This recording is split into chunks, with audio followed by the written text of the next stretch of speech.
प्यारे बच्चों, जय हिंद। आज हम आपके सामने क्लास 11th का फर्स्ट चैप्टर लेकर आए हैं जिसका नाम है यूनिट्स एंड मेजरमेंट। बच्चों, यूनिट्स एंड मेजरमेंट में हमें यह समझना है कि जो भी हमारे पास भौतिक चीजें होती हैं जिसे हम फिजिकल क्वांटिटीज कहते हैं, उन सभी को हम भौतिक वस्तुएं कहते हैं। कोई भी चीज जिसको हम मेजर कर सकते हैं। फॉर एग्जाम्पल, अगर हमसे बोला जाए कि हमें मान लो मिल्क परचेज करना है, दूध खरीदना है, तो हम अगर शॉपकीपर के पास जाएंगे तो शॉपकीपर बोलेगा कि आपको कितने लीटर दूध चाहिए। तो लीटर की बात जब वो करता है तो वो ये बताना चाह रहा है कि आपको कितने वॉल्यूम दूध चाहिए। तो सबसे पहले हमें ये समझना पड़ेगा कि फिजिकल क्वांटिटीज के साथ उनकी यूनिट को किस तरह से लगाया जाता है। और पहली सबसे फोरमोस्ट और इंपॉर्टेंट पार्ट ये है कि हमें फिजिकल क्वांटिटीज को बिल्कुल करेक्टली आइडेंटिफाई करना आना चाहिए।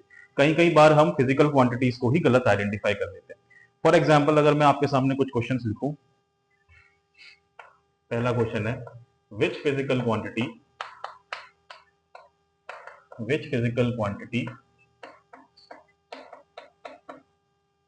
gives the measure of quantity of matter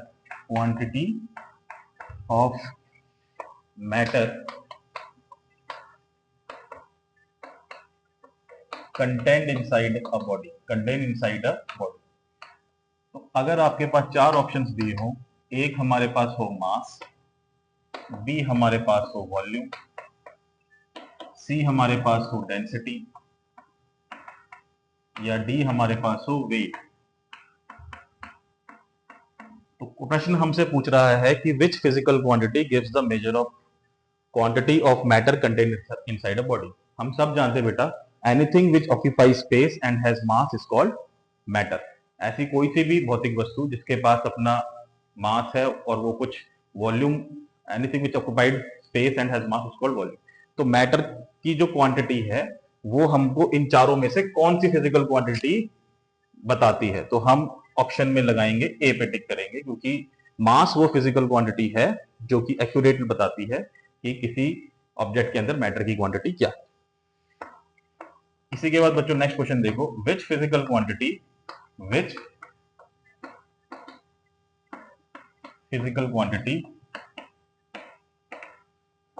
gives the measure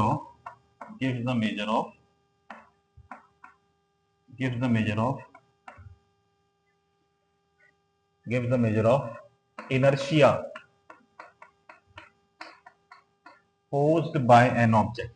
posed by an object।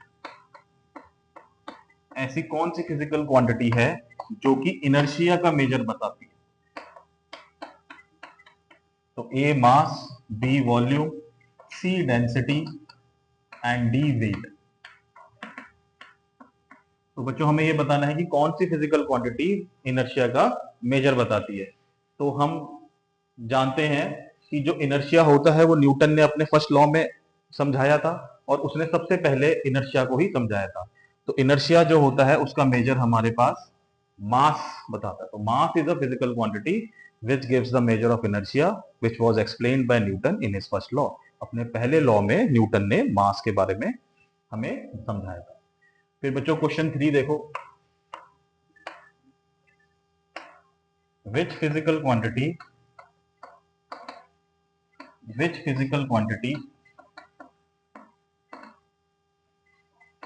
have the SI unit of kilogram. ऐसी कौन सी फिजिकल क्वांटिटी है जो हमें बताती है कि SI यूनिट किसी फिजिकल क्वांटिटी की किलोग्राम होती है। तो सेम ऑप्शंस बच्चों हम दे देते हैं आपको फिर दोबारा, mass, volume, density and D weight. तो वेट बच्चों एक फिजिकल क्वांटिटी ऐसी हो, तो बेटा हमको बताना है कि कौन सी फिजिकल क्वांटिटी हमें किलोग्राम SI यूनिट से हम जिसे एट्रीब्यूट करते हैं। तो बच्चों काफी बच्चों का ध्यान वेट पे जाएगा, पर वेट नहीं है, इसका करेक्ट ऑप्शन है मास। मास ही वो फिजिकल क्वांटिटी है जिसका जो SI यूनिट होता है वो किलोग्राम है। तो हमने तीनों क्वेश्चंस में यही देखा कि क्वांटिटी ऑफ मैटर भी मास हमारे पास फिजिकल क्वांटिटी है, इनर्शिया का मेजर भी मास है, और किलोग्राम भी मास की ही एसआई यूनिट होती है। आओ बच्चों, इसी तरह से हम और अच्छे से फिजिकल क्वांटिटीज को जान पाते हैं।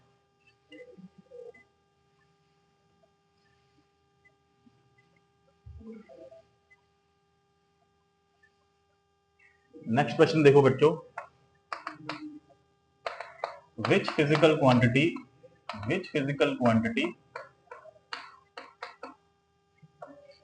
gives the measure of gravitational pull of earth। ऐसी कौन सी फिजिकल क्वांटिटी है जो ग्रेविटेशनल पुल बताती है अर्थ का? वेट, मास, डेंसिटी या डी वॉल्यूम।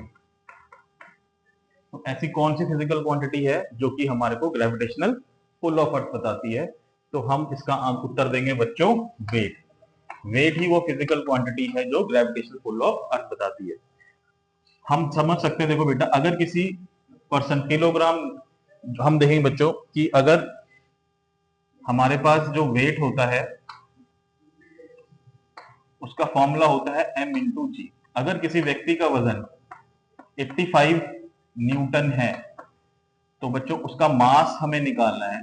तो एक्सेलरेशन ड्यू टू ग्रेविटी अगर हम माने कि 10 मीटर पर सेकंड स्क्वायर है, तो हमारे पास जो मास यानी क्वांटिटी ऑफ मैटर उस ऑब्जेक्ट के अंदर होगा या उस वस्तु या व्यक्ति के अंदर होगा वो W/G होगा। तो 85 को अगर हम 10 से डिवाइड कर दें तो 8.5 kg यानी सिर्फ 8.5 किलो उस व्यक्ति के अंदर क्या है, क्वांटिटी ऑफ मैटर कंटेंट है। ठीक है, तो वेट जो होता है उसकी ऐसा यूनिट न्यूटन होती है। वही हम नेक्स्ट क्वेश्चन में पूछेंगे आप लोगों से, which physical quantity has the SI unit of Newton. Newton किस फिजिकल क्वांटिटी की SI यूनिट है? तो पहला ऑप्शन है मास, दूसरा ऑप्शन है वेट, तीसरा ऑप्शन है हमारे पास डेंसिटी और चौथा ऑप्शन है हमारे पास वॉल्यूम। तो बच्चों कई बार बच्चे जो है SI यूनिट न्यूटन को हम कई बार गलती से हम मास को एट्रीब्यूट कर देते हैं, मगर एक्चुअली में जो न्यूटन है वो वेट की SI यूनिट है। हम कई बार गलती या मिस्टेक कर देते हैं, मास की यूनिट हम न्यूटन बना देते हैं, वेट की हम किलो कर देते हैं, जबकि उल्टा होता है। मास की SI यूनिट किलो होती है और वेट जो धरती का गुरुत्वाकर्षण बल है उसकी SI यूनिट कितनी है, न्यूटन होती है। और बच्चों इसी तरह से और फिजिकल क्वांटिटीज के बारे में जाने।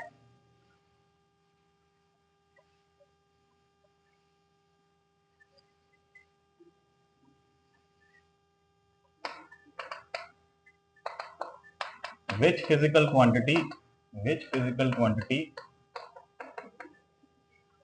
tells us about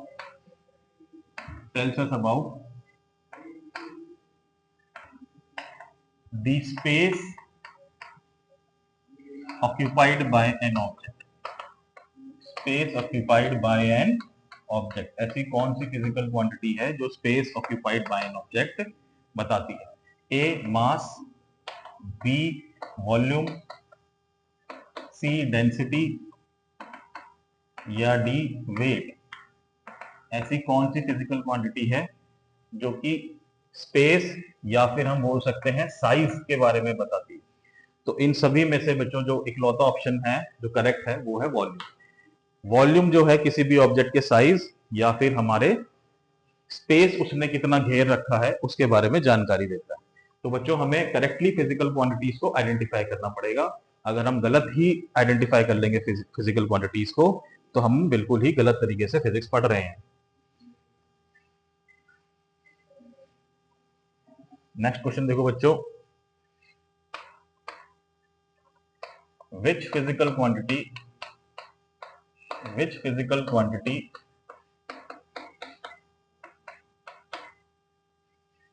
gives the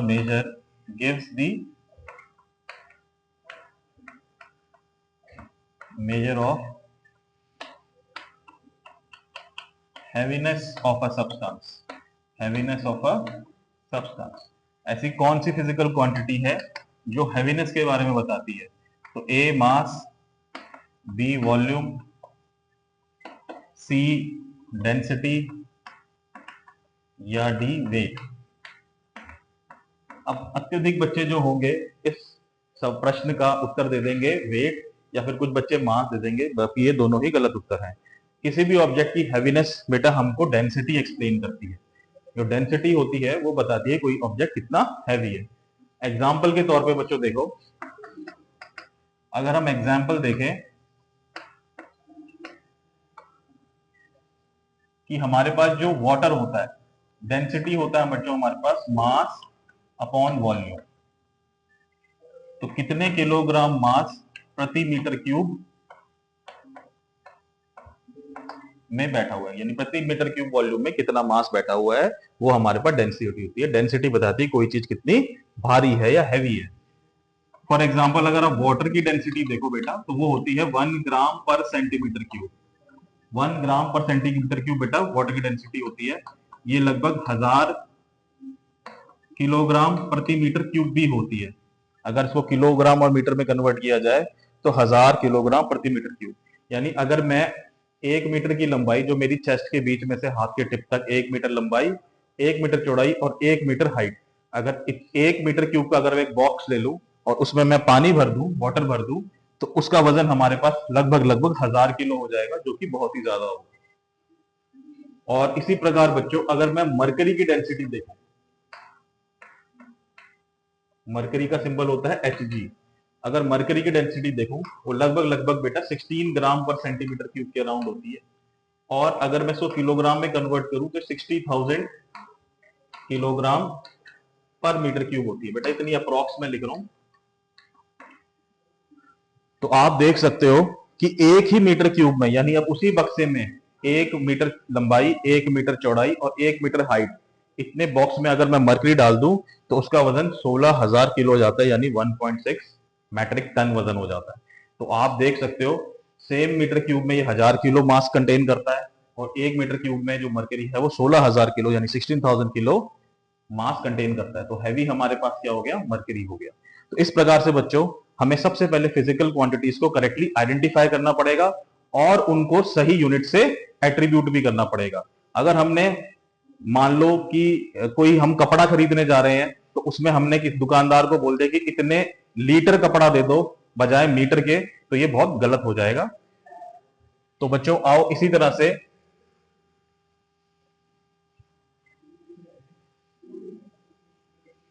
bureau of international weight and measure in France, उन्होंने कुछ 7 फंडामेंटल फिजिकल क्वांटिटीज को एट्रीब्यूट किया है, जो कि फंडामेंटल फिजिकल क्वांटिटीज होती है। तो हमारे पास फंडामेंटल फिजिकल क्वांटिटीज अगर हम देखें तो सबसे पहले होता है हमारे पास मास। मास को हमने फंडामेंटल फिजिकल क्वांटिटी से एट्रीब्यूट करा है। और बच्चों इनको रिजॉल्व करने के लिए डिराइव्ड फिजिकल क्वांटिटीज में हमने डायमेंशनल एनालिसिस का इस्तेमाल करा है। तो मास का बेटा जो डायमेंशन होता है, डायमेंशन का मतलब होता है बेटा कि किसी भी फिजिकल रिलेशन में कोई भी फिजिकल फॉर्मूला, जैसे फोर्स का और तुम्हारा मोमेंटम का या टॉर्क का, उसमें कितने टाइम्स कोई फंडामेंटल फिजिकल क्वांटिटी आ रही है, रिपीटेटिवली आ रही है या मौजूद है, तो उसका मतलब डायमेंशन से मतलब है। इसका डायमेंशन का मतलब एक्स वाई जेड एक्सिस से बिल्कुल भी नहीं है। तो मास हमारे पास फंडामेंटल है, इसका डायमेंशन हम इस तरह से रिप्रेजेंट करते हैं, और इसकी जो एसआई यूनिट है वो हमारे पास किलोग्राम है। दूसरा हमारे पास जो फंडामेंटल फिजिकल क्वांटिटी है वो है लेंथ, लेंथ की डायमेंशन है एल, और इसकी हमारे पास है फंडामेंटल डायमेंशन लेंथ, और ये हमारे पास ऐसा यूनिट मीटर होगी। लेंथ के बाद बेटा हमारे पास आता है टाइम। टाइम एक फंडामेंटल क्वांटिटी है, फिजिकल क्वांटिटी, इसकी डायमेंशन को हम टी से डिनोट कर देंगे और ऐसा यूनिट सेकंड लिखेंगे। फोर्थ है बच्चों हमारे पास amount of a substance, amount of a substance. बच्चों इसका डायमेंशन मोल है और इसकी ऐसा यूनिट भी हम मोल से ही रिप्रेजेंट करेंगे। फिफ्थ हमारे पास है बच्चों टेम्परेचर। इसका हमारे पास बच्चों हमारे पास डायमेंशन केल्विन है और इसकी एसआई यूनिट भी हम के से डिनोट करेंगे।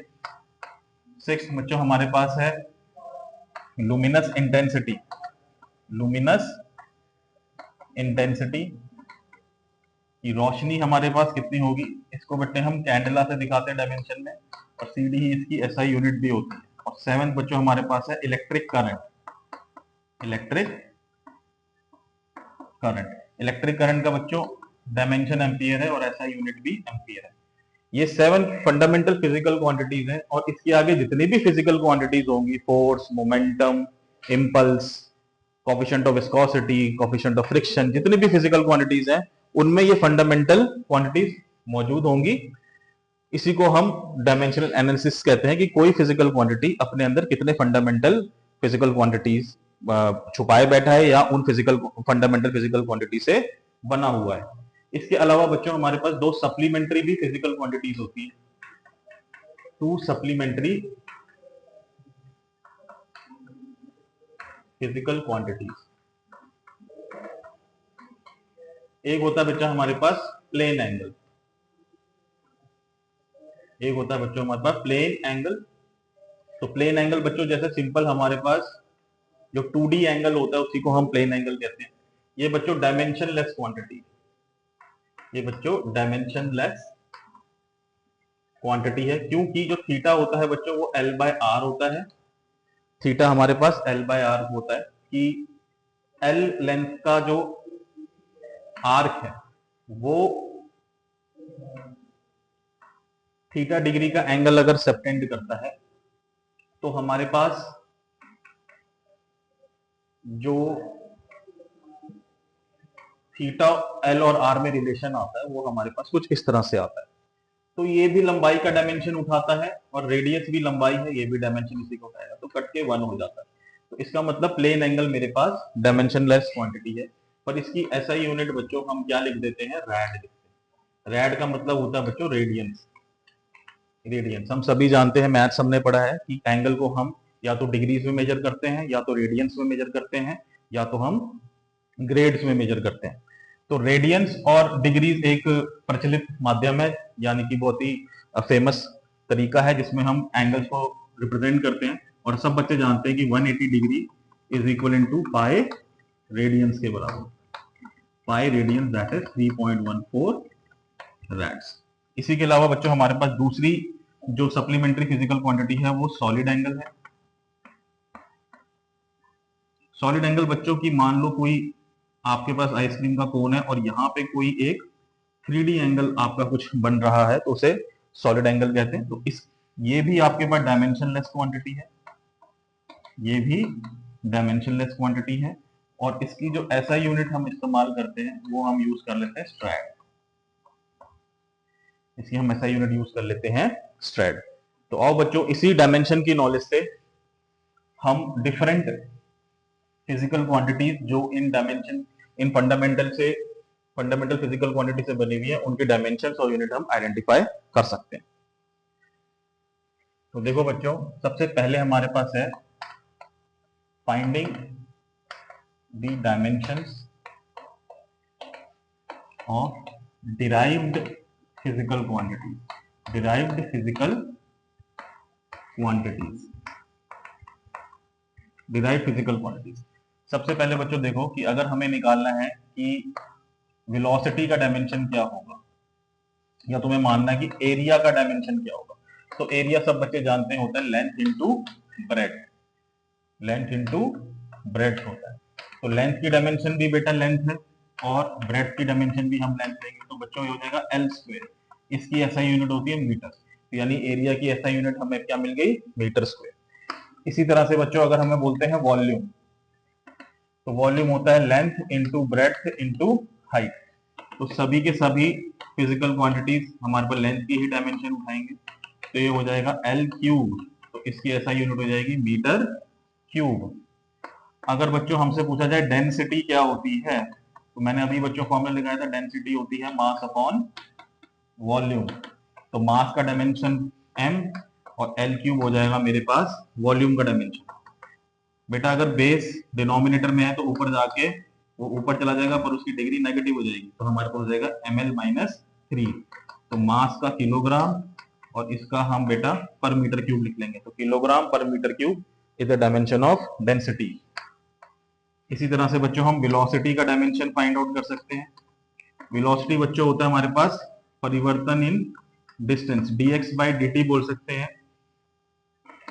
या फिर हम लिख सकते हैं delta x by delta t भी लिख सकते हैं, यानी rate of change of displacement या डिस्टेंस आपके पास वेलोसिटी होता है, यानी परिवर्तन इन डिस्टेंस। तो बच्चों लेंथ का डायमेंशन l होता है और टाइम का डायमेंशन t होता है। तो इसकी जो डायमेंशनल फॉर्मूला बना वेलोसिटी का वो बना LT इनवर्स, लेंथ का मीटर और टाइम का सेकंड, तो मीटर पर सेकंड। तो ये बच्चों हमारे पास वेलोसिटी का डायमेंशन बन गया। इसी तरह से बच्चों हम विभिन्न तरीके के फिजिकल क्वांटिटीज की डायमेंशन और उनकी SI यूनिट निकाल सकते हैं। अगर आपसे पूछा जाए कि लीनियर मोमेंटम क्या होता है, लीनियर मोमेंटम, तो बच्चों लीनियर मोमेंटम होता है हमारे पास P से हम इसको डिनोट करते हैं, लीनियर मोमेंटम को P से डिनोट करते हैं। लीनियर मोमेंटम का मतलब होता है बेटा किसी भी वस्तु के अंदर मोशन की क्वांटिटी कितनी है वो लीनियर मोमेंटम बनाया वो कहते हैं उसे। तो बच्चे इसका फॉर्मूला होता है मास इनटू में वेलोसिटी। तो मास का डायमेंशन m होता है, वेलोसिटी का डायमेंशन LT माइनस 1 होता है। तो ये हो जाएगा MLT माइनस 1 किलोग्राम मीटर पर सेकेंड।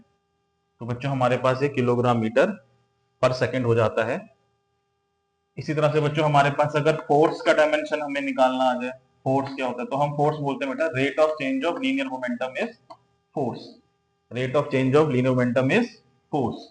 अब बच्चों मोमेंटम में जो, अब बेटा फोर्स दो तरीके से हो सकती है, d by dt of mv, हो सकता है मास कांस्टेंट रहे, वेलोसिटी में परिवर्तन आए, rate of change of velocity, तो बेटा dv बाई dt a होता है। और हमारे पास अगर वेलोसिटी कांस्टेंट रहे और मास में परिवर्तन आए तो भी मेरे पास बल बनता है। तो बेटा ये हमारे पास F इक्वल टू ए में अगर वेलोसिटी में परिवर्तन आए तो बल वैसे उत्पन्न होता है फोर्स, और अगर मेरे पास सिर्फ मास में परिवर्तन आए तो बल इस तरीके से उत्पन्न होता है। तो मास के भी चेंज होने से बल उत्पन्न होता है। जैसे हम किसी पे वाटर कैनन चलाते हैं या फिर रॉकेट प्रोपल्शन, रॉकेट जब हवा में उड़ता है तो बच्चों उसमें से बहुत ही गति से मास में परिवर्तन आता है, गैसेस का मास बहुत ही तेजी से एग्जॉस्ट होता है, जिसकी वजह से इस रॉकेट को ऊपर की तरह थ्रस्ट मिलता है। उसी जिस प्रकार हमारे पास एक गुब्बारे में से अगर हवा निकल रही हो तो इसमें dm बाई dt की वजह से इसको ऊपर की तरफ बल मिलता है, तो इस वजह से भी फोर्स बनता है। तो फोर्स का फॉर्मूला आप कोई भी निकाल लगा लो, चाहे ये लगा लो, डायमेंशन आपके पास सेम ही आएगी। तो फोर्स इक्वल टू m है मास, एक्सेलरेशन का डायमेंशन बेटा एक्सेलरेशन होता है परिवर्तन इन वेलोसिटी, वेलोसिटी का डायमेंशन बच्चों LT माइनस 1 था, तो T माइनस 2 ऊपर चला गया, तो बेटा एक्सेलरेशन का मेरे पास आएगा मीटर पर सेकंड स्क्वायर।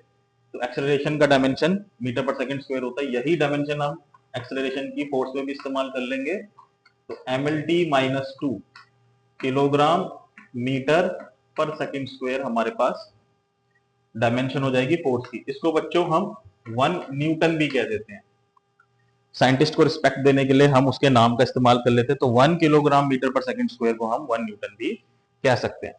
बच्चों अगर हम मोमेंटम के डायमेंशन में, मोमेंटम की यूनिट आप देखो किलोग्राम मीटर पर सेकंड है, अगर मैं किलोग्राम मीटर पर सेकंड स्क्वायर में अगर सेकंड से मल्टीप्लाई कर देता तो ये दोनों बेटा सेम ही चीज थी, ये आपके पास सेम ही चीज क्वांटिटी बनेगी, मोमेंटम की ही यूनिट बनेगी। तो इसको बच्चों अगर हम न्यूटन यूज कर सकते हैं, इसको सेकंड यूज कर सकते हैं, तो इसलिए हमारे पास जो किलोग्राम मीटर पर सेकंड है, तो मोमेंटम की हम एक और ऐसा यूनिट इस्तेमाल कर सकते हैं, न्यूटन सेकंड। आई होप आपको डायमेंशंस की अंडरस्टैंडिंग ठीक से हो रही है। अगले लेक्चर में हम इससे आगे और डायमेंशंस निकालने की कोशिश करेंगे। आज के लिए बच्चों थैंक यू।